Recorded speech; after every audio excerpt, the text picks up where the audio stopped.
кезде қоғамда психосоматика немесе психологиямен айналысып жүрген, тез баюға шақырып жүрген, бәленше дұғаны түгенше рет оқысаң ертең бай боласың деп жүрген азаматтар көп. Қазіргі 21 ғасырдың проблемасы ретінде ақша, қаражат, тез баю деген мәселелер адамның көкірегіне түсіп кеткеннен кейін, соның жолында жүрген, сол туралы айтып жатқандар азаматтарды көп тыңдап жатады.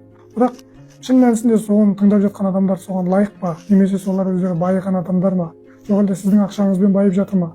Сонда бір уақыт ойланып қойған дұрыс. Бірақ бұл деген сөз психология дінде жоқ, немесе психология мен дін бір-біріне қарсы деген сөз емес. Біз тыңдап жүрген адам қандай, біздің руханиятымызға үлес қосып жатыр ма? Осыған мән берсек, менің ойымша жақсы болар еді. Ал қазіргі кезде көп дін ұстанушы азаматтардың өзінің санасында дүние алдыңғы орынға шығып кеткен. Шәкәрім айтпақшы, құдайыңменен дүниеге кезекпе-кезек шоқынсаң, недей пайда тие ма, мешітте 1000 жыл отырсаң дейді. Сондықтан да біз дұрыс дүниені ұмытпауымыз керек, бірақ жүректе Құдайға деген иман болған абзал.